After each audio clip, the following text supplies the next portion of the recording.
everybody. Welcome to Odd and Untold, the podcast where we talk about all things strange and spooky. And I hope everybody had a lovely Halloween. Spooky season officially over, I guess. We're in November now. Daylight savings time just happened, so we gained an hour of sleep, but lost an hour of daylight towards the end of the day. And as I'm recording this, it's election day. It's earlier in the day, so no real indicator yet. But I don't get political on this show, but it is election day. And by the time you guys are watching and or listening to this, we will hopefully know who the next president's going to be. So go president. Yay. So I hope everyone's voted, and I hope your candidate wins. So that's as much as I'm going to do in the political sphere here this week. I just don't get political on the show. This is about far stranger things than politics, Bigfoot and UFOs and such. This week, I'm actually doing another user sort of requested video. I'm going to be doing Bigfoot sightings in northern New Jersey, this time Morris County. And this comes to us from a comment from user Sheru1732. And she wrote, "Love your videos. I'm a new subscriber and have been listening to them on our way out to hikes. We live in northern New Jersey and a lot of Bigfoot sightings here. Keep the videos coming, please. Obsessed. Ha ha ha."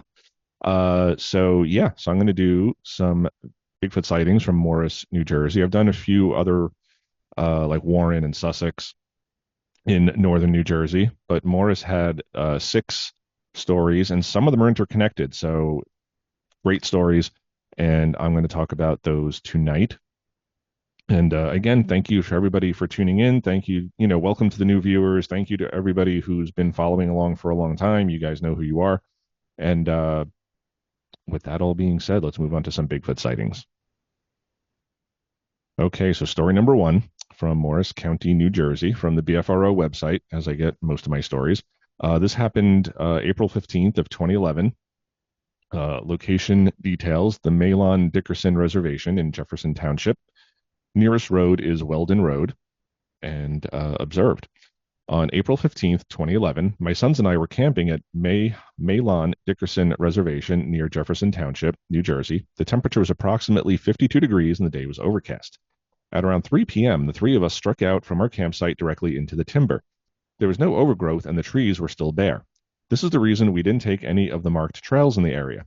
The terrain is very rocky, and over the next hour we hiked and climbed. Circling back into the camp area, we emerged at the far end and headed toward the road that runs the length of the campsite.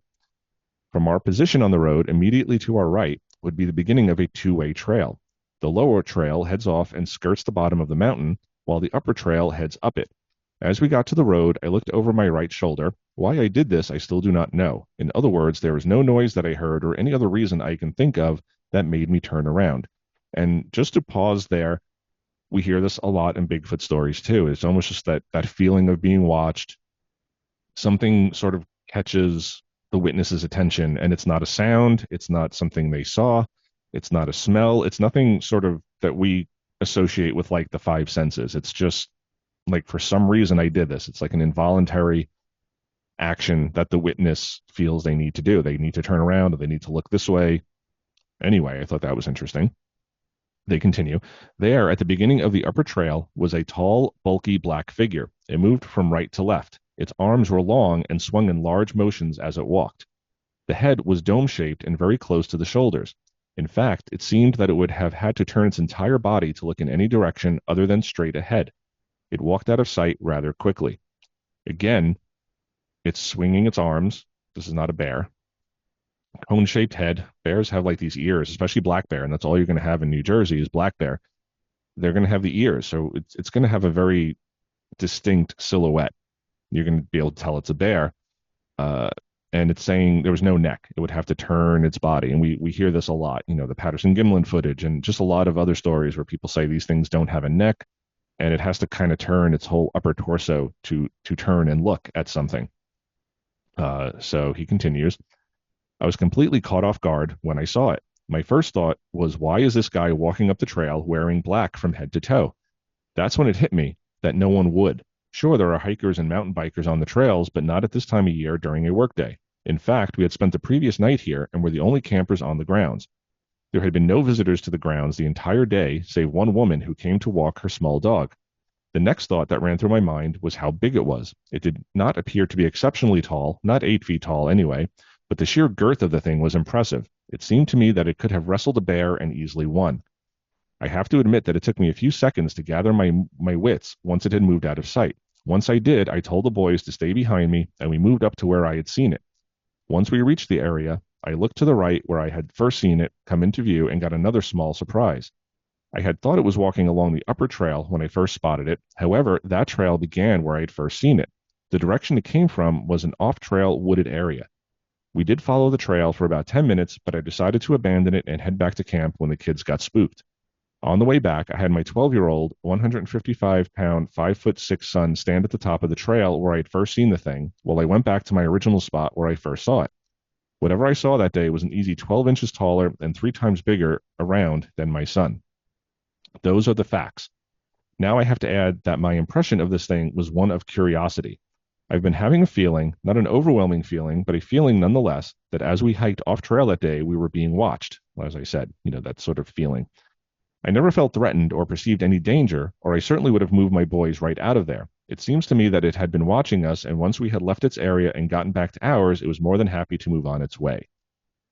Also noticed, nothing there. Other witnesses, my sons were with him. Scattered reports in the area, but nothing substantial that he knows of. Time, about 4 p.m, about 52 degrees. So there's a follow-up investigation here. It doesn't say by whom. But they say, I met with the witness and his wife on March 10th, 2012, at the location of the sighting. Both were very credible, and I found no reason for them to be making this up. The wife did not see the Sasquatch as she stayed back at camp. She said she believed her husband because he does not scare easily, and his face was white when he came back into the camp to tell her of the encounter. It is important to note that they were camping at the location the night before and were cooking on an open fire ring. Also during the day of the sighting, the wife pointed out that the two boys were breaking fallen tree limbs against the trunks of trees and having play sword fights. The Sasquatch was most likely drawn in by the sense of food being cooked and the wood knocking the boys made during play, then followed the witness and his boys during their hike, emerging onto the trail as the witness and the boys made it to the parking area. We hiked the trail where the witness had seen the Sasquatch. On the way back, I had the witness take photos of me using my hands for scale as a comparison for the Sasquatch. So here's a picture of the guy, and he's got his hand raised, probably about a foot above his head. So if he's 6 foot, give or take, this thing is probably about 7 foot. The animal seen was 7.5 to 8 feet tall and much wider than me. I stayed after the witness and his wife left and tried some wood knocking and calls, but did not receive any responses. So I like this story. It's a sighting. The witness says it was swinging its arms. It had a conical head. Not a bear. Definitely not a bear. It doesn't make sense that this would be a person. Somebody walking around in a gorilla suit or a ghillie suit in the woods is just asking to get shot. Just very strange. I don't necessarily agree with the follow-up investigation here where the boys were breaking tree limbs against the tree and doing wood knocks, and maybe that's why the Bigfoot came in. Again, too much focus and too much emphasis on wood knocking and wood knocks.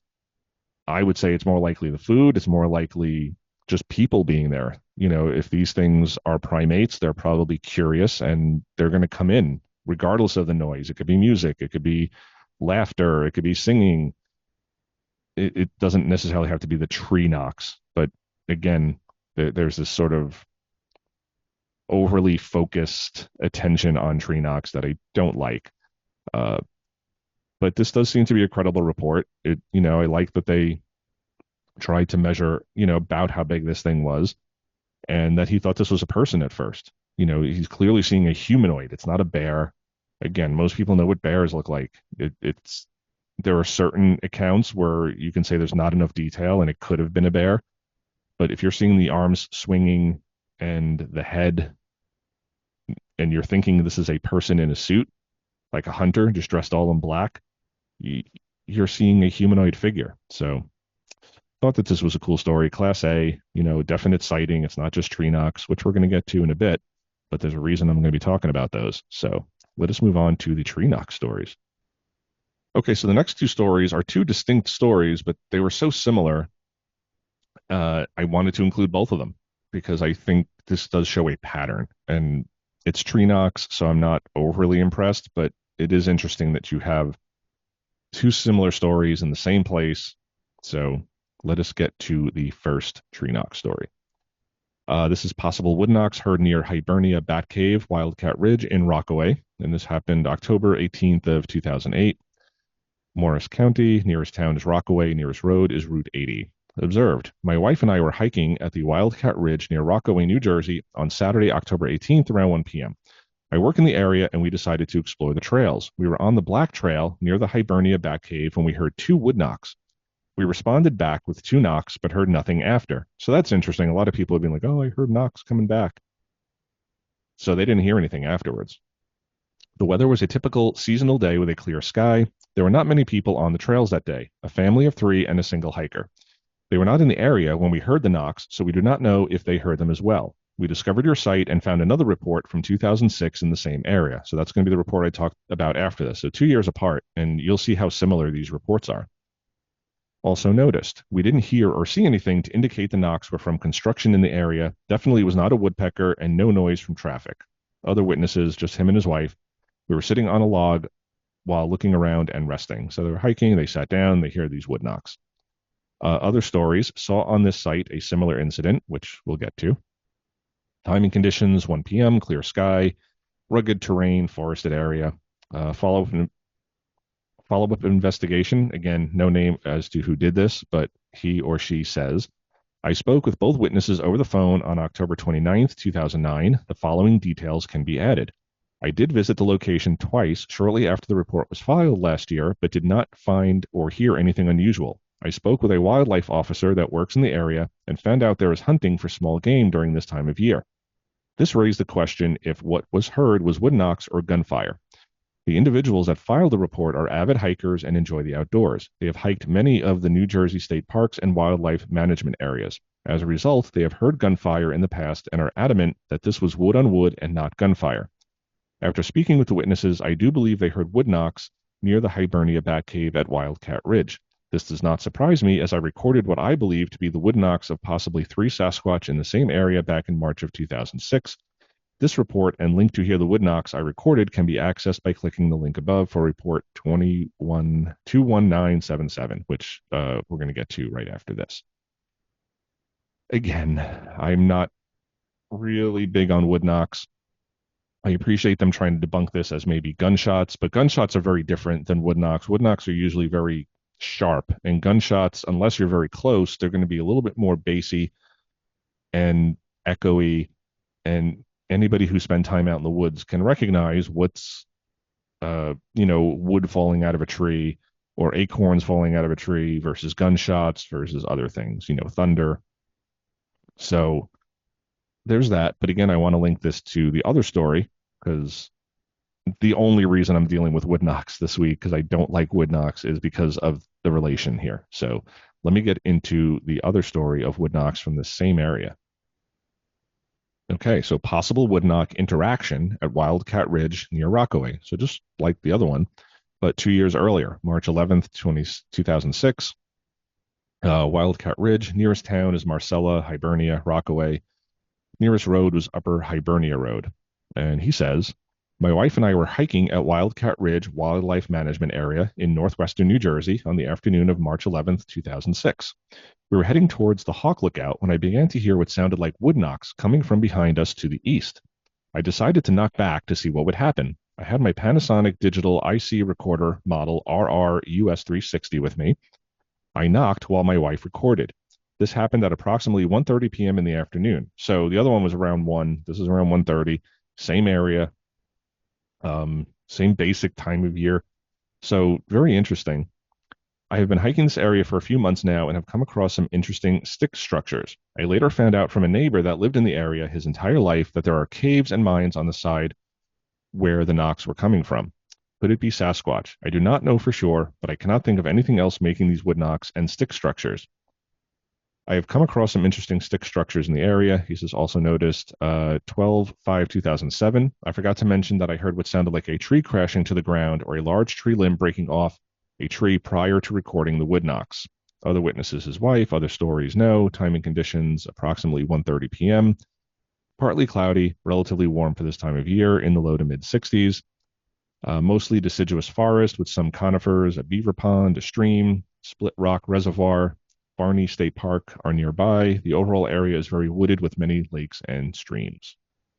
So I'm sorry, this was a different time of year. The other one was fall. This is spring, but still same time of day, same area, probably same temperature because you're talking October versus like March. And there is a link here with the file, and I will try to insert that here.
So the follow-up investigation Although this took place over a year and a half ago, I decided to post this, hoping that other people who may have heard wood knocks in the area or had encounters might come forward.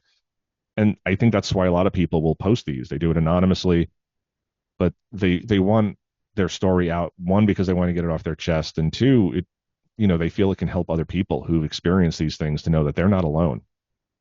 Um, he continues, my wife and I were on the Orange Blaze Trail just before the Hawk Lookout when we heard the knocks. I decided to try knocking back. When you listen to the recording, you can tell the difference between my knocks and the possible Sasquatch knocks. My knocks are louder and closer, and I sometimes knock twice. The possible Sasquatch knocks are more distant and only knock once. If you listen carefully, you may be able to distinguish that there were possibly three Sasquatch knocking. This can be determined by the differences in location between the individual knocks. Both my wife and I have gone through everything we could think of that could have produced these knocks. The only logical explanation would be another person. However, if this was other people, one would think they would reply back with two knocks to my two knocks. Also, it seems when I knock twice, the possible Sasquatch know it's not one of their own and pause for a moment before they commence knocking. So, not sure really what to make of this. Again, knocks don't really impress me. It is most likely people. And the only reason I pick these, as I said, is because it's like the same area, the same type of day, same kind of temperature. It makes me wonder if these are just wood pops, not knocks, but if the temperature is warming up and the wood is expanding or contracting, it's going to pop, it's going to crack, it's going to sound like a tree knock. And audio of tree knocks, it's always hard to tell because, as you know, like you can take your iPhone out and take a picture of a sunset and it doesn't do it justice. It's not capturing all the colors that you're seeing with the naked eye.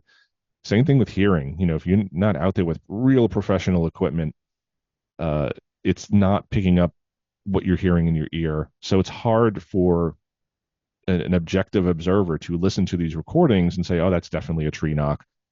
It sounds like a tree knock, but it could be any number of things. And again, without witnessing a creature doing these things, I tend to throw these out. It's interesting because you have this correlation. You have this same location, same time of day, a man and his wife hearing tree knocks.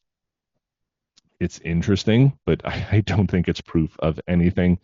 Most likely just wood contracting, branches falling, probably more coincidence than anything. I just don't think there's anything Bigfoot to this, but it is interesting that you have these two stories 2 years apart, similar weather, temperature, time of day, a man and a woman, husband and wife, out for a walk at this same place. So make of that what you will. What do you guys think about these tree knocks and these two related stories?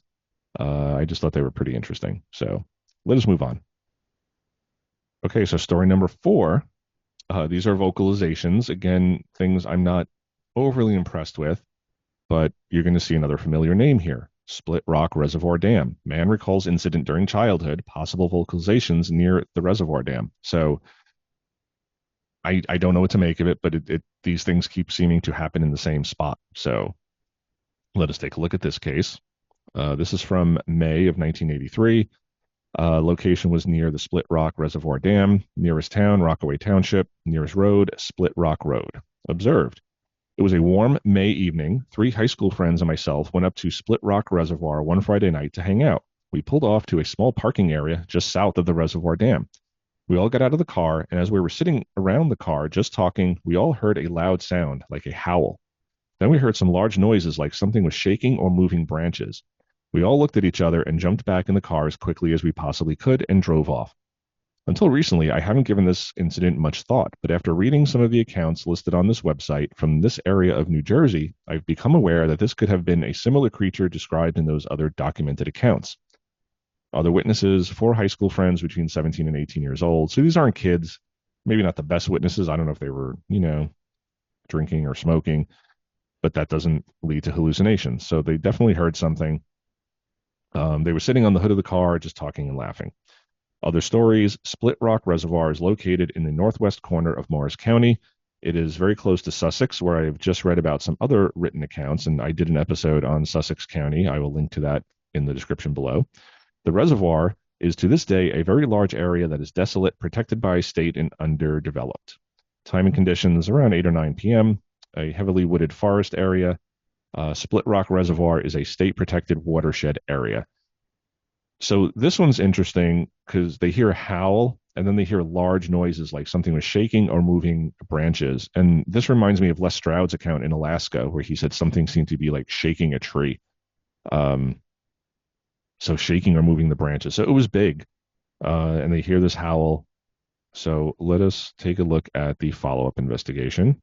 And again, it doesn't say who did the follow-up, but I'll read this. They say, I spoke with this person over the phone on January 21st, 2007. He is now in his 40s and married with children. He recalled the encounter in detail, even though it took place over 20 years ago. I found him to be very credible and grounded. The vocalization came from an estimated 50 yards in the woods to his left, so pretty close. At first, the witness and his friends thought it was the screams of a woman in distress until the screams transformed into a howl, followed by the sound of something large moving through the brush. They quickly realized this was something else. It was then they decided to leave the area. And there's lots of things in the woods that can sound like a woman screaming, coyote, fox, fisher, cats, big cats, mountain lions. Any of these things can kind of sound like that, but it transformed into a howl of something large. I emailed the witness the 1973 whoop howl from Puyallup, Washington, and the 1978 whoop howl from Snohomish County, Washington, recordings for him to listen to. Here is his response to me. Hey, Mike, the first link was a little too faint, but the second link definitely sounded very similar to what we heard at Split Rock. Well, as best as my recollection serves me. The recording he makes reference to is the 1978 whoop howl from Snohomish County, Washington. And I'll try to put that in here so you guys can hear that.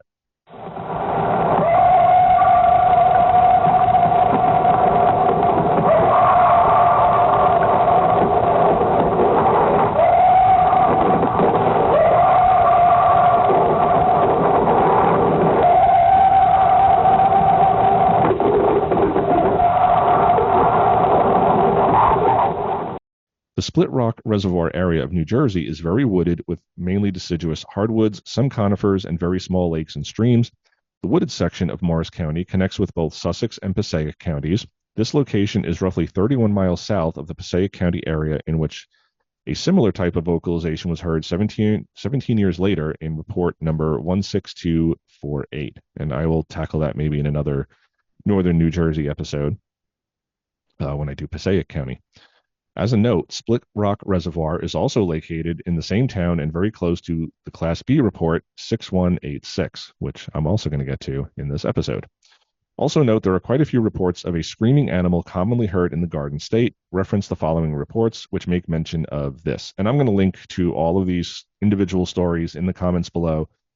So if you want to kind of go down these rabbit holes, there's a bunch of links here. There's, 7 stories down here that are similar. So if you want to kind of investigate New Jersey, I'm not going to get to them all in this week's episode, but I will link to this so you can find all these. Again, an interesting possibility here. It's a howl. Branches, they hear something big. The biggest thing that we're going to have here in New Jersey is like a black bear. So they don't howl. So is it possible it's 2 different things? Is it a fisher, screaming and then a bear moving through? Very possible. And it's really why I don't necessarily like howls and tree knocks. It's just we don't know what's causing it. We're not seeing a Bigfoot screaming. We're not seeing the Bigfoot banging sticks on trees. So we just don't know. But I like that all of these are so overlapping. They're all in the same area. So that lends a little bit of, very little, but a little bit of credibility to them that there's something going on here, that so many people at this reservoir are experiencing things. Doesn't mean it's Bigfoot, but it's an interesting correlation. And that's, as an investigator, what we're looking for is patterns. Science, with a Bigfoot sighting, with a UFO sighting, with ghost stories, it's hard to replicate data. You're not in a laboratory setting. Science is very tough. But we can look for correlations. We can look for patterns. It doesn't prove anything, but it is interesting and it does give us some clues that maybe we got to focus on these areas because we keep getting stories out of these areas. Is it Bigfoot? Not necessarily, but what is there that consistently brings these stories out? So that's what we got to pay attention to. So it's the correlations, it's the consistency, it's the repetitiveness of these locations. So that's what I want you guys to pay attention to, the patterns. Okay, so our fifth story, this is a daylight sighting. Group observes an animal in daylight 1 mile from Federal Hill near Riverdale. This happened in April of 2005, Morris County. It's a home residence, so the actual location details have been edited out. I guess they don't want Bigfoot hunters kind of showing up on their doorstep or creeping around their yard at night, which I totally get. Nearest town is Riverdale. Nearest road, Route 23 and Matthews Avenue. Observed. It was about 3 or 4 months, April and May, ago, in the late afternoon, about 5-ish, when my brother and I and a few friends were hanging out on our back deck. My brother saw it first. I saw nothing until my brother gave me a better point of reference. Then I saw it. So again, before I continue, he's not really sure when this happened. I'm guessing this happened. They saw this thing. They were somewhat traumatized or shocked or in awe.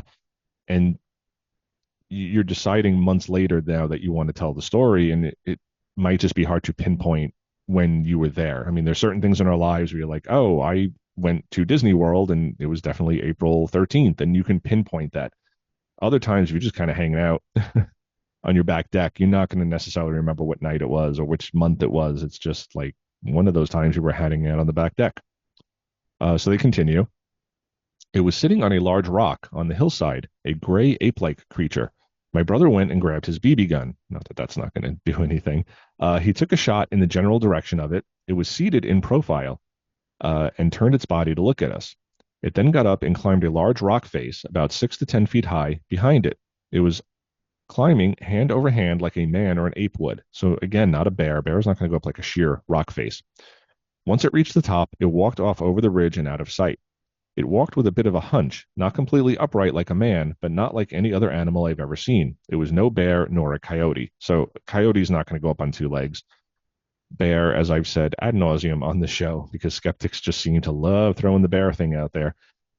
A bear is not going to walk like that. It's not going to look like that. And people who live in these rural areas know what a bear looks like. This is a daytime sighting. This is not somebody seeing something a half-mile away through the woods at twilight, and it's this dark figure moving between 2 trees, and they don't see any details.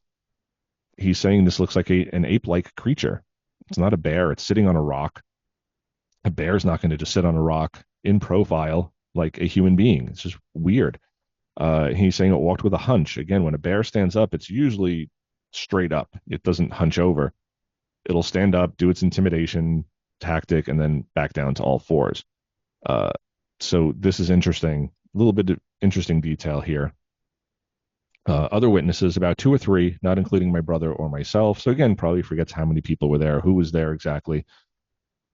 Other stories. Once, one other incident. Then I tell my friends what happened. One friend showed me a copy of Weird New Jersey, a magazine listing strange happenings in New Jersey.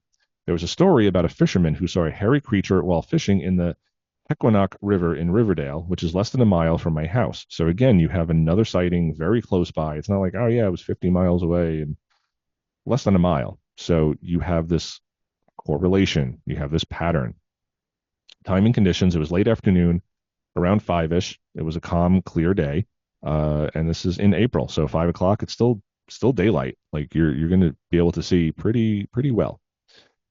Follow-up investigation report by BFRO investigator D.A. Brake, PhD. He says, I spoke with the key witness on 9/23/05, and he recalled the incident very vividly. He initially observed the animal from a distance of approximately 100 yards, so about a football field, not super close, but also not, very far, located on a relatively steep hillside immediately behind his home. The hillside was sparsely vegetated at the time of the sighting in early April, but is heavily vegetated with lots of undergrowth between May and November, during which time it is difficult to see from his back deck more than a few yards into the undergrowth. So still early enough where it hadn't gotten overgrown yet. For the first 45 to 60 seconds, the witness, his brother, and 3 additional people viewed the side profile of a lightly gray-colored figure sitting on a rock. The key witness is very familiar with the wildlife in the area, and during this initial observation tried but failed to positively identify the creature. So again, if you're living in these areas, northern New Jersey, I had relatives who lived in northern New Jersey, and they would see bears in their yard all the time. They knew it was a bear, especially in the daylight. It's a bear walking on four legs. It's sniffing around. Uh, they never once said it looked like an ape or a monkey or a man. So just things to keep in mind when the skeptics come in and say it was a bear. Uh, he continues, the animal was looking away and did not see the group until the firing of the BB gun by the witness's 18-year-old younger brother. The creature turned its upper body. So again, pay attention to that. It didn't turn its head. It turned its whole upper body toward the group in response to the popping sound that resonated up the hillside. The distance was too far to identify any facial features. The animal looked toward the group for several seconds and then slowly turned away and rose to a hunched position with its back toward the group. The animal then quickly climbed in a semi-crouched position using a hand-over-hand movement up an estimated 6-foot steep rock face. The witness reported some darker gray patches on the animal's back as it climbed. He counted a total of 3 hand grabs for the animal to reach the top, and then it rose to a fully standing position with its back to the group. Again, a bear is not going to climb something and then stand up on both legs. It's going to climb and then run on fours. He estimated the creature's height to be approximately 5 to 6 feet relative to a small stand of pine trees next to the animal at the top of the rock face. So a smaller creature, 5 to 6 feet, maybe a juvenile.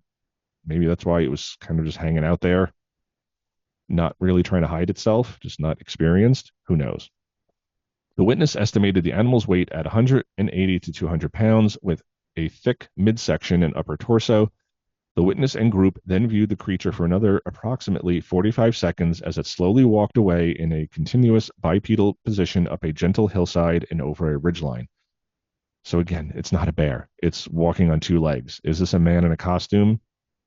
Possibly, but you'd have to be stupid to do this in someone's backyard in rural New Jersey. Someone could take a shot at you and kill you because you're a dummy wearing a gorilla suit in someone's backyard. No vocalizations were heard throughout the entire sighting. The witness is very familiar with the area since his childhood.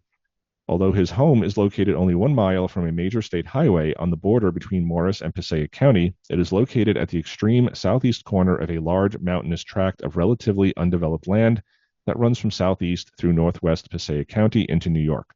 The witness mentioned that deer, turkey, and fox inhabit the area. So again, very familiar with the wildlife, and we all know what a bear looks like. The sighting took place approximately 1 mile southwest of Federal Hill, a pre-colonial Native American site that rises to a peak over 400 feet above the valley floor. Federal Hill is part of a larger area known as the, and I apologize if I mispronounce this, Wyanoke Highlands, which is part of the New Jersey Highlands Province. This region consists of rugged topography characterized by a series of discontinuous rounded ridges separated by deep, narrow valleys. There is a whole wide range of habitats from deep wooded areas with deciduous and conifer trees to ponds and marsh areas. So a wild area. This is not just flat woods where someone in a bulky gorilla suit is going to be able to amble around easily. It is using its hands to climb. These guys are seeing an ape-like creature. They're not seeing a bear. They would know if this was a bear. They probably wouldn't have shot a bear with a BB gun. Like I said, people in these areas, they see bear all the time. They wake up in the morning and there's a bear in their yard. There's deer in their yard. They are familiar with these creatures. 5-year-old children know what bears look like. Again, if you're talking a long distance, if you're talking a fleeting glimpse between the trees and you're seeing a black mass, yeah, maybe you saw a bear. Who knows? You didn't get a good look at it. But these guys got a good look at it. Again, turns its torso.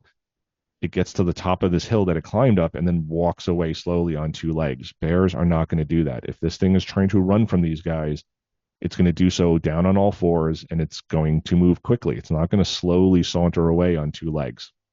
So was it definitely a Bigfoot? I don't know. Could have been a guy in a ghillie suit. Could have been a guy in a gorilla suit. Both of those just don't seem plausible. Possible, yes, but not plausible. So this is a good sighting. They saw something very clearly. Again, either they're lying, this was a man in a suit, which I don't believe it was, or they saw an undiscovered creature. So take your pick. Okay, so our last story for this episode is report number 6186, which I mentioned a few stories ago. another one from Rockaway Township Swamp, and this happened on April 7th, 2003, Morris County again. This one's a little bit longer, so just bear with me, but we're going to finish with a longer episode, a longer story here. Location details. I was just past the point where the creek, Burnt Meadow Brook, discharges from the culvert under the roadway. Nearest town is Rockaway Township. Nearest road, Interstate Route 80. Observed. First, I wanted to be clear that I am very skeptical that what I witnessed was anything out of the ordinary. I say this for reasons I will explain in a moment. Nonetheless, I am reporting this incident because even though I am skeptical, it remains possible that I did observe something extraordinary, and if that is so, then perhaps others did or will. So I offer this report as a possible sighting and to hopefully corroborate any other reports that you may receive involving the same area. We've had a few from this area. Any such additional reports would, of course, then lend more credence to mine. Also, I would like to indicate that I firmly believe in the existence of Sasquatch and have had an ardent interest in this mystery since I was about 12. So I appreciate that he admits that. My interest was reinvigorated a year or so ago when I found the BFRO website. I grew up in the northwest portion of New Jersey, which is an area of predominantly deciduous forest with sporadic coniferous areas as well. There are open pastures as well as rugged mountainous terrain there. An example being the Kittatinny Ridge that runs through Sussex County and contains a portion of the Appalachian Trail. So while I don't believe this area offers the optimal environmental characteristics to sustain or attract a constant Sasquatch population, I do think, as with many other species, that a transient Sasquatch may very well wander into this area periodically from areas west or north, and perhaps remain for an extended period of time. I think the reports of sightings from this area over the last 30 years or so pretty much indicate this type of pattern. So right away, you can tell this is a sharp dude. This is a smart guy, and he's kind of giving this, preamble here of like, look, I'm skeptical, but I have an interest. So he's laying his cards out on the table. I appreciate that. So he continues. So ever since my renewed interest began, I've made a point of being much more observant of my surroundings, especially when driving through those types of areas I mentioned above. I should also note that I am in law enforcement and have a keen interest in most matters of science. So law enforcement, doesn't scare easily, probably. Trained observer, and he's interested in science. He continues. I accept the need for scientific approach to investigating this and other type of phenomena, and that belief is what has instilled part of the skepticism of my sighting, in quotes, sightings in quotes. That and the fact that my incident provides minimal information from an investigatory standpoint. Also, while I indicated earlier that I felt the terrain and environment of this area could offer refuge to a transient creature, the amount of development and activity, especially where my incident occurred, says otherwise. But with that said, here's what I saw. On this day, I was really attempting to look beyond the road edge and peer into the woods or fields as I drove past. There is a small creek, Burnt Meadow Brook, that runs perpendicular from the roadway into the area. As I looked back about 200 to 250 yards or so, I observed what seemed to be a human-like shape standing and appearing to be looking down either at the ground or into the water. I couldn't tell from my vantage point. It was dark brown to black in color, and for the short 4 to 5 seconds I observed it, there was no apparent movement. My best guess would be that it was between 6 and 7 feet in height. My perception was that this thing was facing opposite of my direction of travel and that I was viewing its right side. The distance was too great to observe any fine detail or to even determine if it was just an old tree trunk. However, upon passing that location on subsequent days, it was no longer present, so not a tree trunk. It's possible that it was a person, but I am pretty confident that it was not, based on the appearance and the relative inaccessibility of the location. Due to the distance, I was basically looking at a silhouette and thus unable to note any specific anatomical features. Again, there's no embellishment here. He's kind of being very transparent about, like, look, I'm not seeing detail. I'm seeing a silhouette, something that wasn't there when I revisited on other days. So not a tree trunk. Something was standing there. He continues. I questioned the probability of a Sasquatch venturing into this particular area, considering it was during daylight hours and the location is right off a major interstate, and this occurred during the peak of the morning rush. Also, the area I described is on the south side of the highway, perhaps 300 to 400 yards from the edge of a large commercial retail residential area. I should note, however, that the area on the opposite north side of the road is predominantly woods and is basically the southern edge of Green Pond Mountain, which, being sparsely inhabited and heavily wooded, uh, could offer a person or animal the ability to travel northward and westward for miles unseen. This tract of forested, relatively undeveloped lands extends continuously into Pennsylvania and New York State. So I guess my implication is that if this was an animal, it most likely approached from the north side. I have since noticed that there is a drainage culvert to accommodate the creek mentioned earlier, which appears to run under the highway connecting the north and south sides. I do not know the diameter of this culvert, however. He says he's unaware of any other witnesses. Other stories. I found information on other websites indicating that in the summer of 1976, there were at least 3 reports of sightings of a Bigfoot type creature in an area known as White Meadow Lake. This lake is in the same town that my incident took place in and is approximately 2.5 miles northwest of that location. So again, the correlation, the pattern. I'm also aware of other documented reports from locations within 20 to 25-mile radius, predominantly north and west of my incident. So north and west, like where the forested areas would be. Timing conditions, it was clear and sunny, temperature in the upper 30s to low 40s. Environment, approaching the location, there's a small wooded tract which ends at the edge of a marshy wetlands area. We hear that a lot in Bigfoot sightings too, marshy and wetlands and swampy. Not sure why. Food sources maybe. A small creek, Burnt Meadow Brook, runs through it, which consists of marsh-type grass, low brush, and some sporadic trees. Continuing east, the area remains wetlands with a predominance of tall reeds before transitioning back to a wooded terrain. The entire marsh area is perhaps 2 to 250 yards wide and perhaps a quarter mile deep before ending at the commercial area. So a small strip of wooded area, but enough, I guess, for something to temporarily pass through. Follow-up investigation, again, doesn't say who did this. They say the observer had a clear view of something that was upright. Thinking it might be a stump, he checked on the situation days later. The object was gone. Possibilities among wildlife species that would be considered an option are limited. It is possible that he saw a person or a bear. I appreciate that they say this. It was also explained why it is very possible he saw a sasquatch.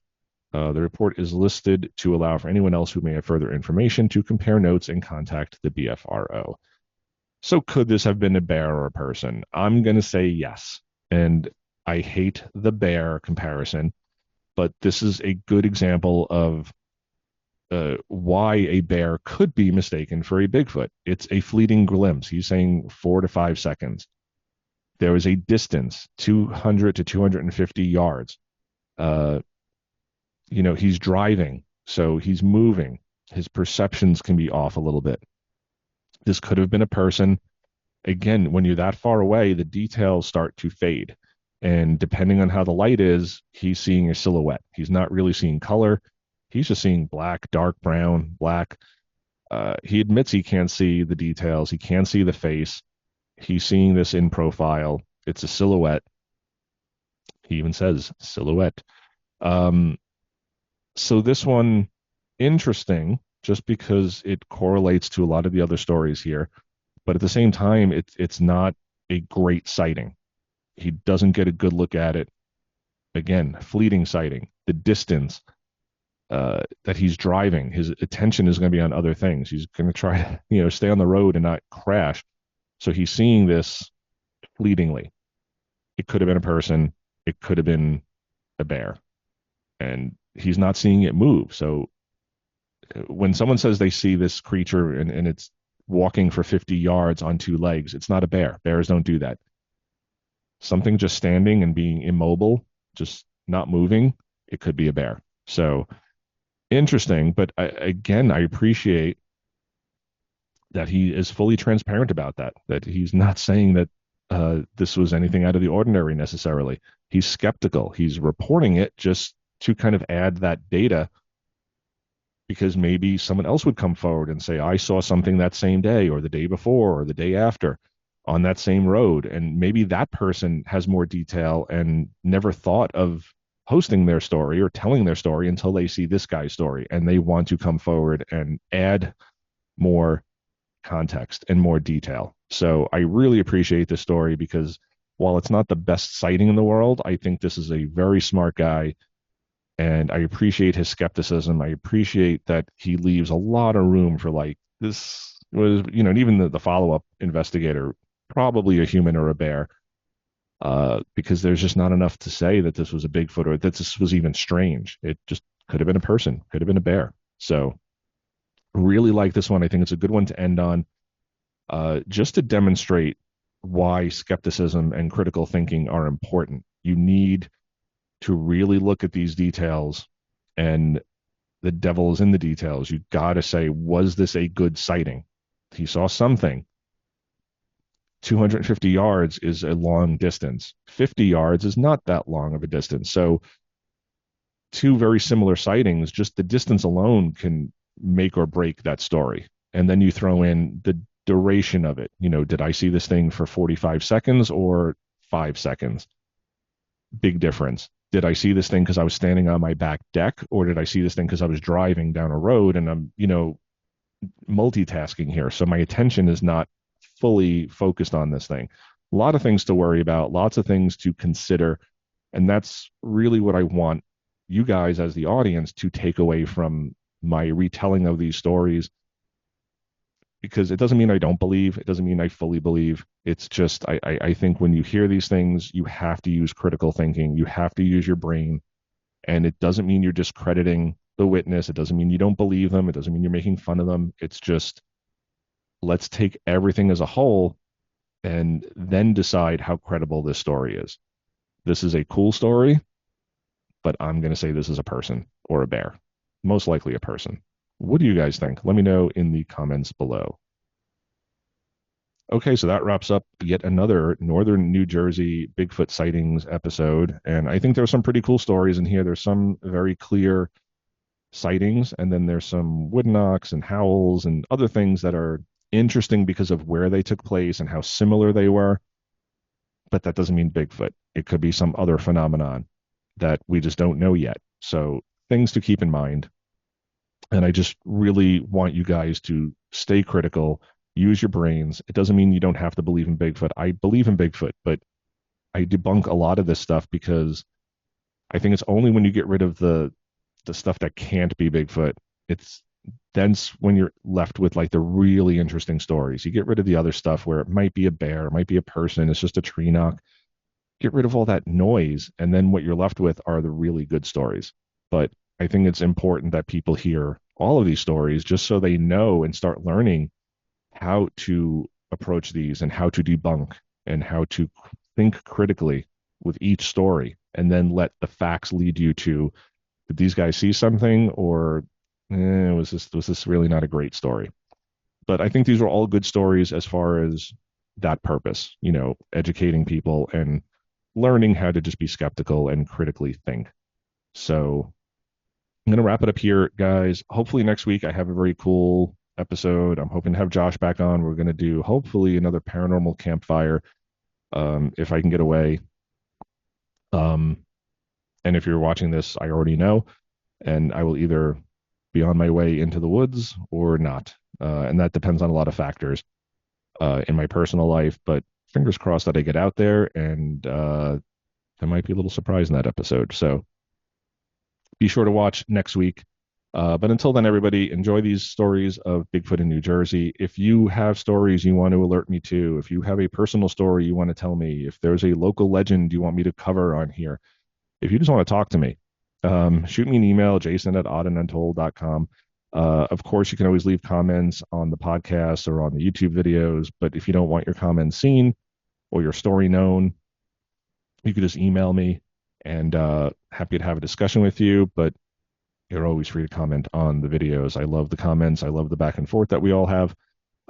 We have the merch store. I keep forgetting to plug it. I'm just not very good at self-promotion, but we have the merch store. You can get hoodies and hats and t-shirts and all sorts of cool stuff, and I'll be adding more stuff soon, maybe for the holiday season.